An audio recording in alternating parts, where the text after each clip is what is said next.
जय श्री राम गुरु जी। जय श्री राम नमो राघवाय, नमो राघवाय। गुरु जी, हमने आज आपके सम्मुख इसलिए आए हैं कि कई लोगों के मन में सवाल होता है कि जमीन कैसी लें, मकान कैसा बनवाएं, या जीवन में एक ही बार कहते हैं कि घर बनवाओ सपनों का, उसी में व्यक्ति की पूरी जिंदगी गुजर जाती है। तो मेरा आपसे ये सवाल है कि मकान कैसा होना चाहिए। मकान कई लोगों ने कहा कि वास्तु के हिसाब से होना चाहिए, तो मैं आपसे ये जानना चाहता हूँ कि वास्तु का क्या अर्थ है, वास्तु का क्या लाभ है। जी, आपने कई प्रश्न किए हैं जी। पहला प्रश्न तो ये है आपका कि जमीन कैसी ली जाए। तो आप देखिए, सर्वप्रथम जमीन का उत्तर मुख होना चाहिए या पूरब मुखी जमीन होनी चाहिए। मतलब मेन रास्ता जो वहां जमीन पे जाने का है, मेन नहीं, घर का प्रमुख जो घर बनेगा, घर बने हाँ। उसका द्वार हमेशा जो है उत्तर मुखी होना चाहिए या पूरब मुखी। जी जी। ये दो चीज विशेष ध्यान। दक्षिण और पश्चिम मुख का जो है द्वार अच्छा नहीं होता है, शुभ नहीं होता है, इसलिए उसको नहीं करना चाहिए जो है। और दूसरी बात, वास्तु क्या है।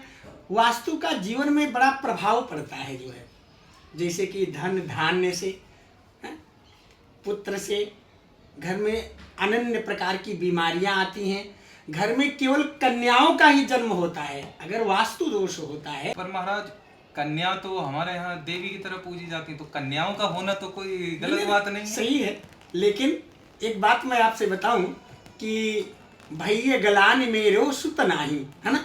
अगर कन्या का पूजन होता है वो ठीक है, लेकिन परंपरा वंशावली चलाने के लिए पुत्र का होना जरूरी होता है। इसलिए साहब विशेष रूप से वास्तु का प्रभाव होता है।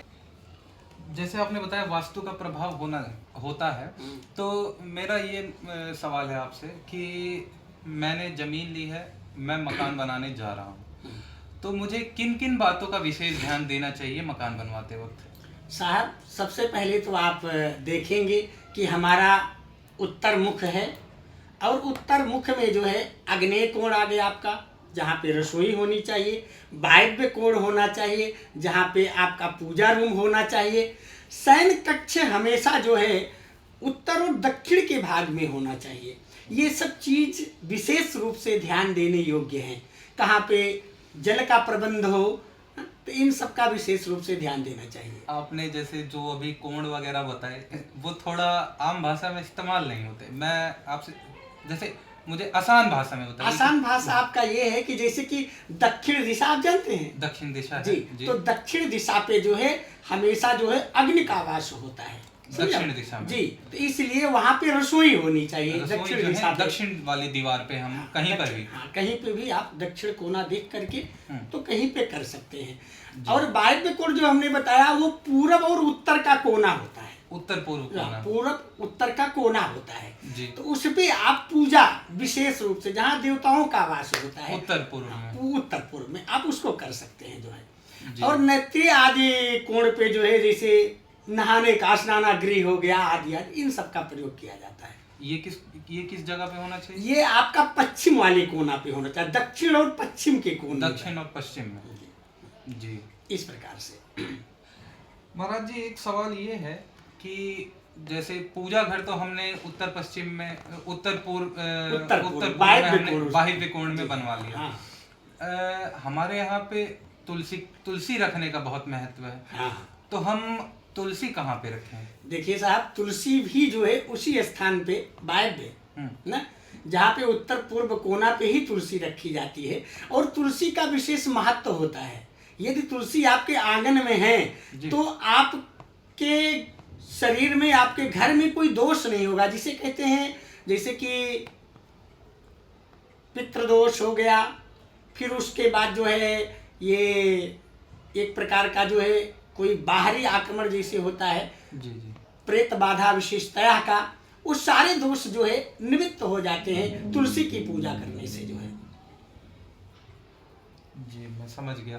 तो कहने का मतलब ये है कि हम जो घर बनवाएं तो घर में एक छोटा सा आंगन जरूरी है, और वो आंगन को ब्रह्म क्षेत्र कहते हैं। जैसे ब्रह्मांड का जिसे है उसे ब्रह्म रूप दिया जाता है कि आंगन है, और आंगन हमेशा जो है दक्षिण और उत्तर की दिशा में लंबा होना चाहिए, अच्छा, जिससे लंबाई कि में। सूर्य वेद ना हो जो है। जी, लंबाई। वास्तु दोष में घर में सूर्य वेद का विशेष महत्व होता है।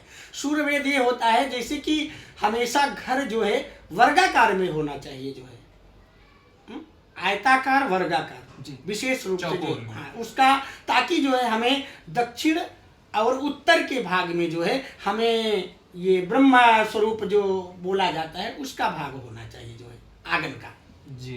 वो शुभ होता है। एक सवाल और है महाराज, जैसे जी, जी। हम दरवाजे या खिड़कियां लगाते हैं घर के अंदर हाँ, हम जो लगाते हैं, जी, जी। तो आजकल इंटीरियर डिजाइन का बहुत ज्यादा चलन है। देखिए, तो इंटीरियर डिजाइनिंग चाहिए या हम उसको अपने वास्तु के हिसाब से नहीं नहीं, वास्तु के अनुसार आप करिए, लेकिन घर में एक ही लकड़ी का प्रयोग होना चाहिए, एक से दो लकड़ी का प्रयोग नहीं होना चाहिए जो है, इससे दोष होता है। तो फिर हम दोष तो कर ही लिए हैं जो है, तो इसलिए चाहे शीशम की लकड़ी हो चाहे नीम की लकड़ी हो, जो भी दो लकड़ियों में विशेष रूप से साखू की लकड़ी हो, तो किसी एक लकड़ी का प्रयोग करिए, उससे बड़ा शुभ होगा जो है। एक ही लकड़ी से जी, खिड़की सारे दरवाजे सब सारे खिड़की दरवाजे एक ही लकड़ी के होने चाहिए जो है, दो नहीं होना चाहिए। हाँ। जी, जी। एक सवाल और है, जैसे हम लोग यादगार अपनी तस्वीरें वगैरह होती हैं, कुछ पूजनीय या माता पिता की, अपने पितरों की, या और भी कोई सुंदर हमें तस्वीर लग रही है, तो हम उनको किस दिशा में लगाएं? देखिए, अपने पितरों का जो तस्वीर होता है वो आप दक्षिण दिशा में लगाएं, दक्षिण दीवार पे। जी। भगवान शिव का जो एक, चाहे मूर्ति तो रखनी नहीं चाहिए घर में, बहुत छोटा सा भाग रखना चाहिए मूर्ति का ना, पिंडी। हाँ, छोटा सा। जी। तो और जो आप जैसे फोटो लगा रहे हैं, तो भगवान शिव का जो है हमेशा दक्षिण भाग होता है जो है, जी, क्योंकि वो दक्षिण में कार्तिकेय जी के पास निवास करते हैं, इसलिए उनका दक्षिण भाग। अपने पितृ और भगवान शिव का ये दो भाग जो है दक्षिण दिशा में करना चाहिए, बाकी सब उत्तर और पूर्व दिशा में। उत्तर और पूर्व दिशा में। जी। और गणेश जी की मूर्ति यदि आप रखे, फोटो रखे हैं, तो डबल होना चाहिए, क्योंकि उनका सम्मुख भाग जो होता है वो लाभकारी है। पीछे यदि उनका भाग पड़ता है तो इसे डबल करके लगाना चाहिए जो है, उससे शुभ होता है। उनकी पीठ है मतलब जी। घर में दिखनी नहीं चाहिए। हाँ, सम्मुख अर्थ लाभ है। जी।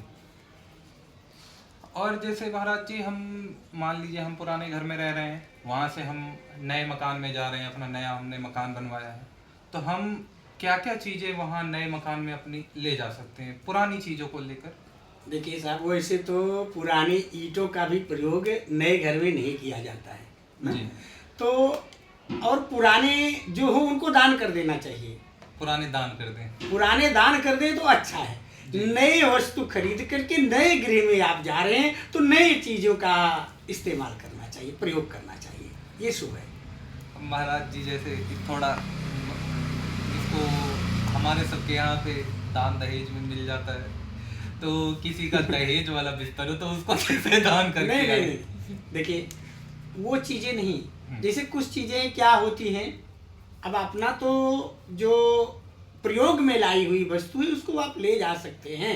जैसे आपकी जो है पुराने बर्तन आदि हुए, इन सब चीज़ों का विशेष रूप से निषेध होता है जाना जो है, तो उनको आप बदल करके नया कर सकते हैं, तो ले जा सकते हैं जो है। बर्तन बदल। जी जी जी हाँ, उसका विशेष महत्व है।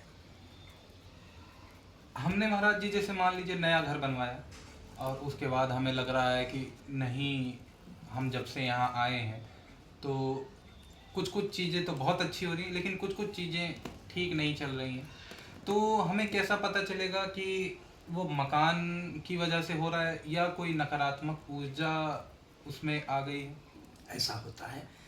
देखिए, जीवन में ग्रहों का भी बड़ा महत्व होता है ना जी। ब्रह्मानंदम परम सुखदम केवलम ज्ञान मूर्ति। तो किसी ब्राह्मण, अच्छे ब्राह्मण हैं, शुद्ध ब्राह्मण के पास जा करके अपना जन्मतिथि समय दे करके, या आपके पास कुंडली हो, पत्रिका हो, कुछ भी दिखा करके तो उससे ये ज्ञात होगा कि क्या आपके पास पितृदोष तो नहीं है, क्योंकि ये सब पितृदोष के कारण होता है। यदि घर में आप आए हैं तो विशेष प्रथम भाव तो पितृदोष का होता है, द्वितीय भाग जो है ग्रहों का होता है, और तृतीय भाग जो होता है वो जो है बाहरी आक्रमण से होता है। तो इसका अध्ययन तो ब्राह्मण देवता ही बताएंगे जो है कि क्या इस समय आपका चल रहा है, कौन सी दशा चल रही है। फिर घर में वास्तु का पूजन यदि आप कराए हैं तो कोई विघ्न बाधा नहीं हो सकती है, ये वास्तु का प्रभाव होता है। तो सर्वोत्तम घर में प्रवेश करते, गृह प्रवेश जी, करते वक्त वास्तु का पूजन विशेष रूप से होना चाहिए। करवाना और वास्तु पूजन में आपको जैसे आजकल लक्ष्मी का स्वरूप जो है, सुबह सुबह जो उठते हैं आप सफाई करने के झाड़ू जी ना, उसका प्रयोग करते हैं तो शुद्ध वो नया होना चाहिए। सारे बर्तन नए होते हैं, सब कुछ वास्तु का एक नया भाग होता है। 5 प्रकार की वेदी बना करके फिर हम वास्तु पूजन करते हैं, तब हम आपको पूरा पूजन करा करके घर से बाहर ले जाएंगे, फिर घर के अंदर करेंगे तो वो प्रवेश होता है, तब आनंद आएगा। अति आनंद उमग अनुरागा, फिर आपके जीवन में आनंद ही आनंद है साहेब। धनम धान्यम सुतम चैव, सब कुछ फिर चकाचक रहेगा जो है। अच्छा महाराज जी, जैसे हम मान लीजिए हम मकान बना रहे हैं और हम आपसे ही पूजा करवाना चाहें, तो आपसे कैसे हम बाकी लोग भी अगर यदि आपसे पूजा करवाना चाहें तो उसके लिए हम आपसे कैसे संपर्क करें, क्या करें? वो तो शिष्यों के पास नंबर होता है, उस नंबर से आप संपर्क कर सकते हैं, क्योंकि हमारा तो आश्रम पिथौरागढ़ में बना है और विशेष रूप से हम वहाँ निवास करते हैं। फिर सरकार के यहाँ रहते हैं चित्रकूट तुलसी पीठाधीश्वर जी महाराज के पास। जी। अन्य भाग में कार्यक्रम चलता रहता है, इसलिए रमता जोगी बहता पानी कहाँ कैसे है ये तो ठिकाना नहीं है। फिर भी आप संपर्क सूत्र नंबर द्वारा जो है। जी, आपने नाम लिया श्री तुलसी पीठाधीश्वर जी का। जी जी, उन्होंने बहुत ही बेहतरीन काम किया है हमारे रामलाला जी के केस में, हम उन्हें बहुत मानते हैं। बहुत अच्छा, उनका आशीर्वाद बना रहे, क्योंकि वो ब्रह्मानंद स्वरूप है साहब। आज के तुलसी हैं वो हमारे, सरकार जो है, और सरकार की बहुत अनुकंपा है, बहुत ज्यादा जो है। जी जी जी, जहाँ पर कृपा राम की हुई, उसी प्रकार से यदि मेरी सरकार कृपा कर दें तो फिर चकाचक है सब। जी गुरु जी, आज आपसे बात करके हमें बहुत अच्छा लगा और हमारे मन के सारे कष्ट और जो भी हमारी समस्याएं थी उनका आपने समाधान कर दिया। नमो राघवाय। नमो राघवाय, नमो राघवाय।